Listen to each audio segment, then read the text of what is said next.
So, reading from Srimad Bhagavatam 1.8.20. तथा परमहंसानां मुनीनाम् अमलात्मनां भक्ति योग विधानार्थं कथं पश्येम स्त्रियः. Translation and purport by His Divine Grace A.C. Bhaktivedanta Swami Srila Prabhupada ki Jai. Translation. You yourself descend to propagate the transcendental science of devotional service unto the hearts of the advanced transcendentalists and mental speculators who are purified by being able to discriminate between matter and spirit. How then can we women know you perfectly? Purport. Even the greatest philosophical speculators cannot have access to the region of the Lord. It is said in the Upanishads that the supreme truth, the absolute personality of Godhead, is beyond the range of the thinking power of the greatest philosopher.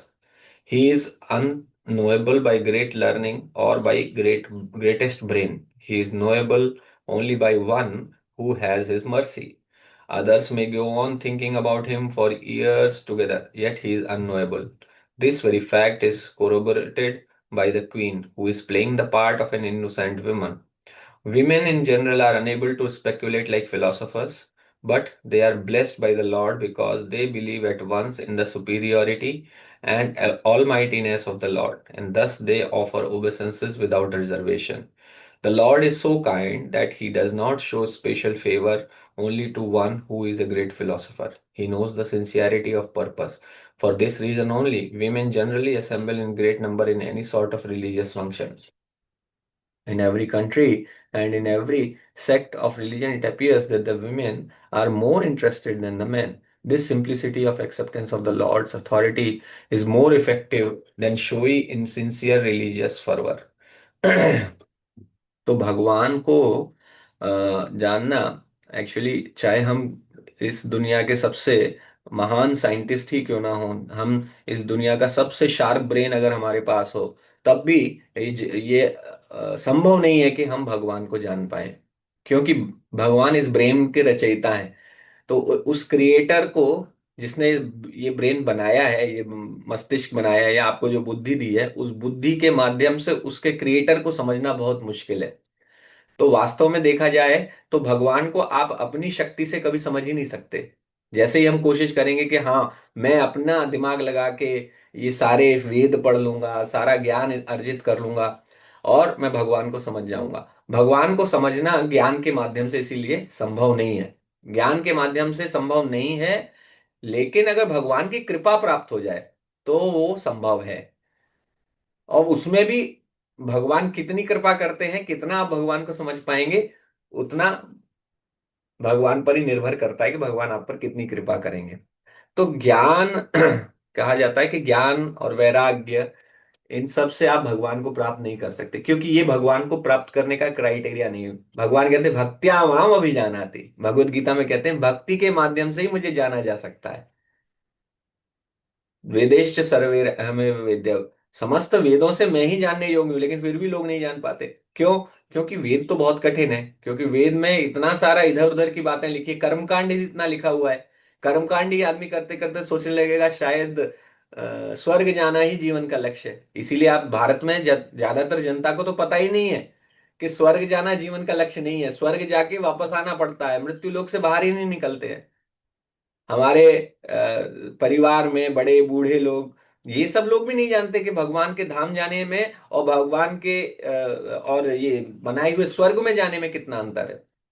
तो वास्तव में देखा जाए कि भारत में ही ये इतना कठिन हो गया, तो बाकी देशों की बात ही की क्या की जाए। तो एक पहली बात यह है कि आप ज्ञान के माध्यम से भगवान को नहीं जान सकते, केवल भगवान की कृपा जब होती है। उसमें भी कुंती महारानी कह रही है कि हम तो स्त्री हैं, और स्त्री के लिए ये सब जो तर्क और ये सब स्पेक्यूलेशन जो है वो करना स्त्री के लिए संभव नहीं है। कि इतना ज्यादा फिलॉसफी, बहुत ज्यादा फिलॉसफी स्त्रियों को जनरली नहीं समझ में आती। स्त्री इज नॉट लाइक, मतलब स्त्री का केवल ये मतलब नहीं है कि जो केवल बॉडी ही स्त्री की हो, मन भी स्त्री का होता है। पुरुष के शरीर में स्त्री का मन हो सकता है।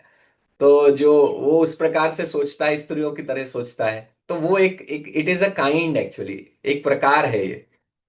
तो जो स्त्री की समान रहेगा, वो यही सोचेगा कि जो जितना इमोशनल होके, क्योंकि आप देखेंगे जितनी भी धार्मिक भीड़ लगती हैं उसमें ज्यादातर संख्या स्त्रियों की होती है। हम यहाँ पर प्रोग्राम करते हैं कोलकाता में, तो आप घर जैसे ही प्रोग्राम करते हैं ज्यादातर लेडीज ही आती हैं, जेंट्स आते ही नहीं है। और कितना कोशिश करते हैं कि उनके हस्बैंड को बुलाया जाए, तो उसमें से एक या दो लोग आते हैं, 20 लेडीज आती हैं। तो यू विल सी कि ऑलवेज जो लेडीज हैं they are more inclined towards religious functions and even emotional side also, sentimental side also. They come as a sentiment के भगवान को हम ऐसे प्राप्त, वो भी कोशिश यही कर रहे हैं कि उन्हें भी भगवान को प्राप्त करना है। तो वो उसी कोशिश के लिए थोड़ा सेंटिमेंटल तरीके से जाते हैं, इमोशनल तरीके से जाते हैं। और you will see men they will go more rational way. तो इसीलिए जो भीड़ लगती है ज्यादातर धार्मिक स- जितने भी अनुष्ठान होते हैं उनमें आप स्त्रियों को पाएंगे। तो कुंती महारानी ये कह रही मैं तो स्त्री हूं। तो केवल ऐसा नहीं है कि स्त्री बहुत ये कोई लोअर चीज हो गई। स्त्री का अर्थ है कि स्त्री मेंटेलिटी जो है वो है थोड़ी इमोशनल मेंटेलिटी। तो वो इमोशनल साइड से आती है, तो मैं कैसे आपको समझ पाऊंगी। लेकिन यही जो सिंप्लिसिटी है यही भगवान को अट्रैक्ट करती है। यस। कृष्णाय कृष्णाय वासुदेवाय देवकी नंदनाय च नंदगोपकुमाराय गोविंदाय नमो नमः। Translation. Let me therefore offer my respectful obeisance unto the Lord who has become the son of Vasudeva, the pleasure of Devaki, the boy of Nanda and the other cowherd men of Vrindavan, and the laver of the couch and the senses. Purport. The Lord being thus unapproachable by any material asset out of the unbounded and a causeless mercy descended to the earth as is the order to show his special mercy upon his unalloyed devotee and to diminish the ob- obscurity of the demonic person. The Queen Kunti specially adores the incarnation of descendant of Lord Krishna above all other incarnation because in this particular incarnation he is more approachable.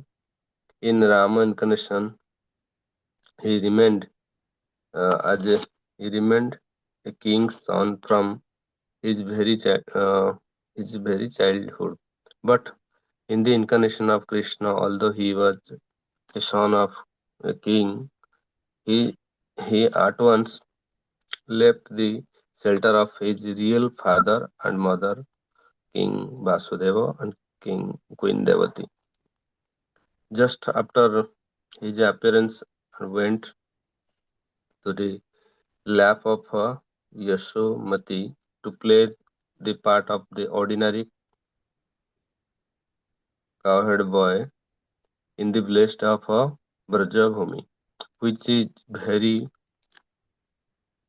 sacrificed because of his childhood pastime. Therefore, Lord Krishna is more merciful than Lord Ram. He was undoubtedly very kind to the Kunti's brother Vasudeva and the family.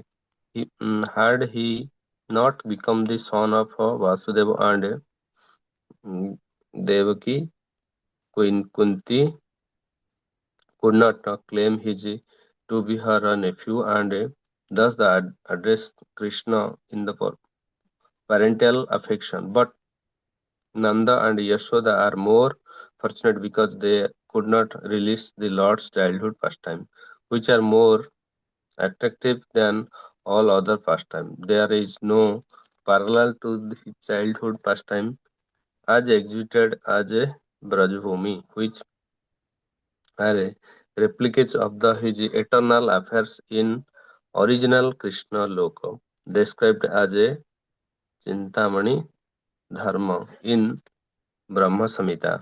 Lord Sri Krishna, descendant himself at a Brajabhumi with all his transcendental entourage and a paraphernalia. Sri Krishna, Sri Chaitanya Mahaprabhu therefore confirmed that no one is the fortunate as a resident of Brajabhumi, and especially the cowherd girls who dedicated their everything of the satisfaction of Lord. His pastime with Nanda, Yashoda, and his pastime with the cowherd man, and especially with the cowherd boys and the cows, and caused him to be known as Govinda.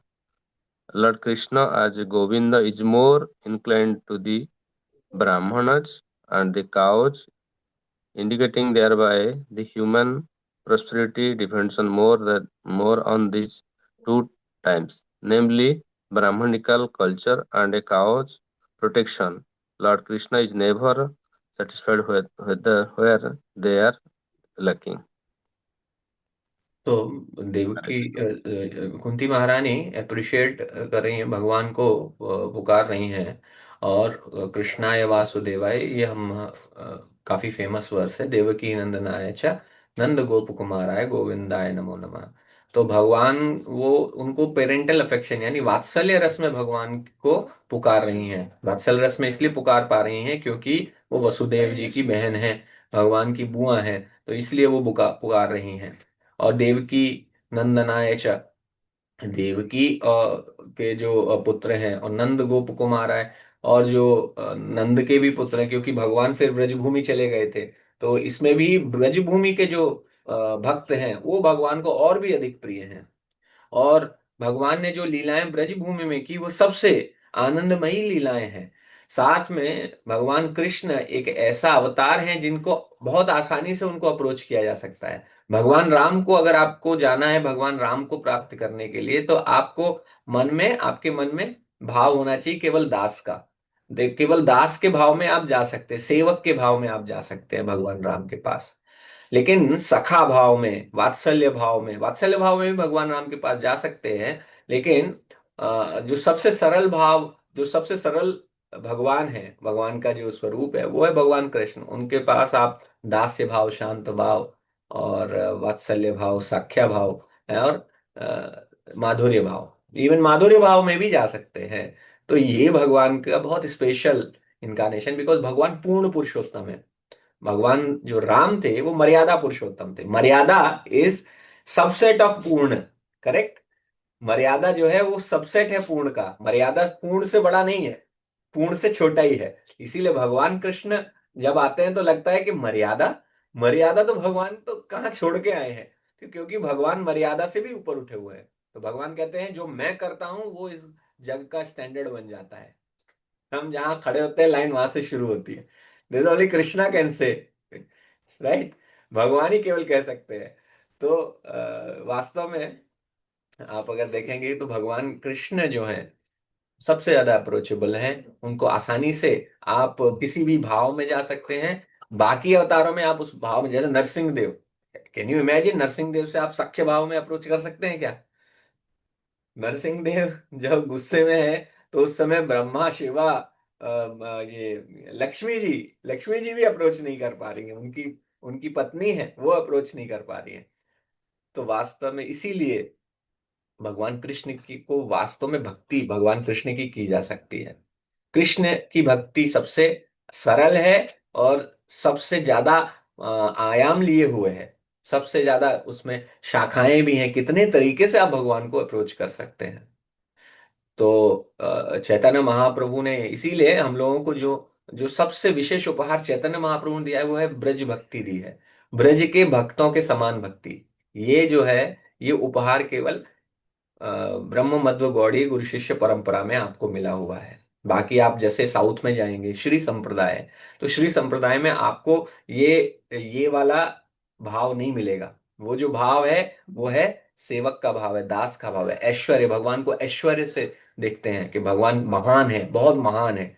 किसी को महान देखना और किसी को बहुत close देखना, ये मेरा बहुत प्रिय है। दोनों में अंतर है। आप जैसे जो प्रधानमंत्री उनको बहुत महान कहेंगे, लेकिन आपका अगर बेटा ही प्रधानमंत्री बन जाए तो फिर आप क्या कहेंगे? आप उसको बेटा ही कहेंगे, आप उसको हाथ जोड़ेंगे नहीं।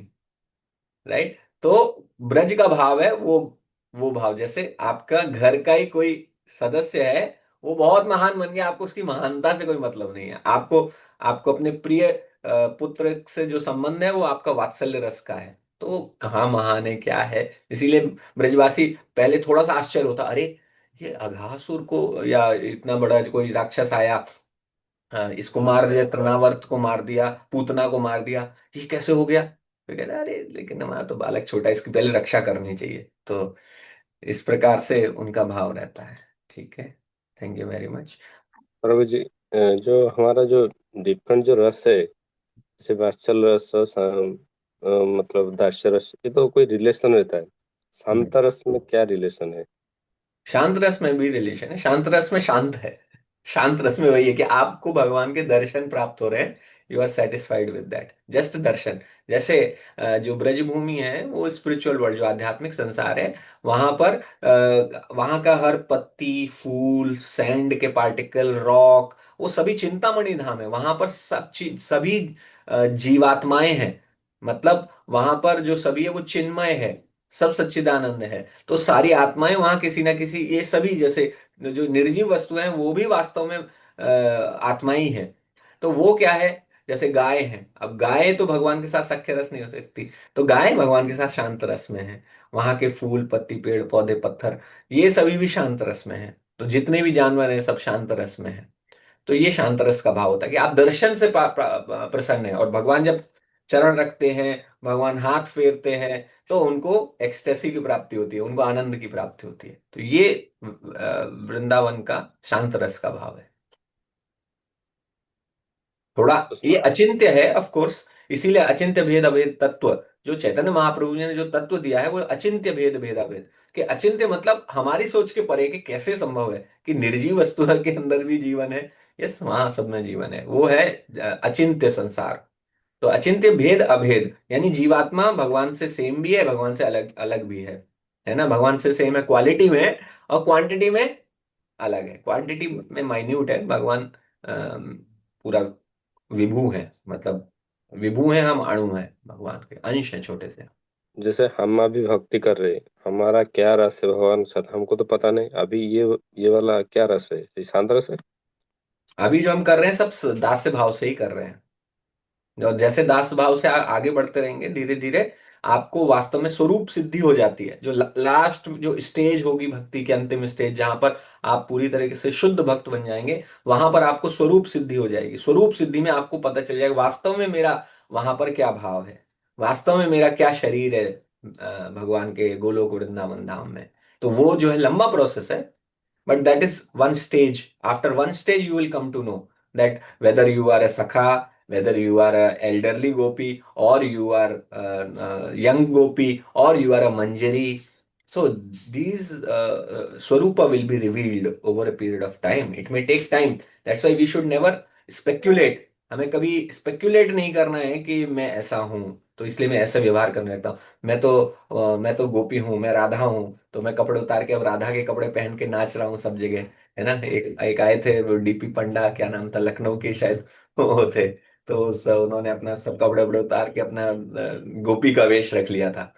तो ये सहजिया कहलाता है। Sahajiya is emotionally, sentimentally, they start thinking I have this swarupa and that's why I should behave. मैं शायद वहां मोर हूं तो मोर की आवाज निकालते हैं, मैं शायद वहां पे कुछ हूँ। अलग अलग लोगों के मन में भ्रांत धारणाएं हैं। और श्रील प्रभुपाद ने बताया ये ग्रेजुअल प्रोसेस है, ऑर्गेनिक प्रोसेस है। आप पहले शुद्ध तो हुए नहीं, आपकी अनर्थ निवृत्ति नहीं हुई। जो स्टेज है भक्ति की ना, अधौ श्रद्धा, साधु संग, भजन क्रिया, अनर्थ निवृत्ति, उसके बाद निष्ठा, रुचि, आसक्ति, भाव, प्रेम। प्रेम तक पहुंचना है हमें। अभी हमारी अनर्थ निवृत्ति चल रही है, सबसे लंबी स्टेज है अनर्थ निवृत्ति की, जहां पर आपके काम, क्रोध, मद, लोभ, मोह, मत्सर, ये सभी समाप्त होंगे। इनको समाप्त करने में ही लोगों को एक दो लाइफ टाइम लग जाते हैं। जरूरी नहीं इसी लाइफ टाइम में खत्म हो जाए, फिर से शुरू करना पड़ सकता है। मतलब शुरू नहीं, जहां खत्म किया था वहां से अगले जन्म में शुरू करेंगे। तो फिर उसमें टाइम लगता है। तो ऐसे इमोशनली सेंटिमेंटली ये जो लोग बताते हैं कि आप मैं तुम्हें तुम्हारा स्वरूप बता दूंगा, बहुत सारे आपको ऐसे गुरु मिलते हैं, वृंदावन में भी आपको ऐसे मिलेंगे, कहीं सभी कहीं भी मिल जाते हैं, जो इस प्रकार से लोगों को पथभ्रष्ट करते हैं वास्तव में। वो अपना अपना काम काम और ये सबको, भोग की भावना को इसका पूर्ण करने के लिए वो गलत रास्ते पर ले जाते हैं। इसीलिए बंगाल में जब चैतन्य महाप्रभु चले गए तो कम से कम यहाँ 12-13 अपसंप्रदाय पैदा हो गए, सब जो है ऑफशूट हो गए, इधर से उधर से। वास्तविक जो चैतन्य महाप्रभु की शिक्षाएं थी वो खो गई। फिर उसके बाद भक्ति सिद्धांत सरस्वती की जो ये भक्ति विनोद ठाकुर, उनके पहले जगन्नाथ दास बाबा जी, ये जो फिर परंपरा आई, उन्होंने फिर से राइट उसमें लेके आए और ये सारे अपसंप्रदायों को लात मार के निकाला। क्या क्या नहीं शुरू हो गए थे, बहुत गंदे गंदे अपसंप्रदाय शुरू हो गए। गुरु क्या बोलते हैं, सखी बेकी एंड गुरु प्रसादी। गुरु प्रसादी मतलब अपनी पत्नी को गुरु के पास भेज देते हैं, उनसे बच्चा प्राप्त करेगी। ऐसे ऐसे संप्रदाय शुरू हो गए थे। इसीलिए ये जो बहुत बहुत ही कठिन मार्ग है, सावधान। और कहीं भी पथ से भ्रष्ट होने का खतरा है, क्योंकि कलयुग है। आप किसी पे भरोसा नहीं कर सकते। ये जो परंपरा शिल प्रभुपाद ने जो दिया है, शिल प्रभुपाद की टीचिंग्स को छोड़ के, it's very difficult to find out a genuine movement. I am not saying कि ऐसा नहीं है कि मूवमेंट नहीं है लेकिन बहुत डिफिकल्ट है उनको प्राप्त करना। लेकिन शिल प्रभुपाद ने मूवमेंट ऐसा स्थापित किया है, ऐसी परफेक्ट टीचिंग दी है प्रभुपाद ने, बुक्स लिख दी हैं, सब कुछ क्लियर है। तो वो आपको अपने आप ही पता चलेगा, आपको उसके लिए अलग से प्रयास करने की जरूरत नहीं है। जैसे जैसे आप भक्ति में आगे बढ़ते जाएंगे, आपको अपने आप ही रियलाइजेशन होते जाएंगे। ठीक है। Okay, thank you very much. Granthraj Shrimad Bhagavatam की जय, शिल प्रभुपाद की जय।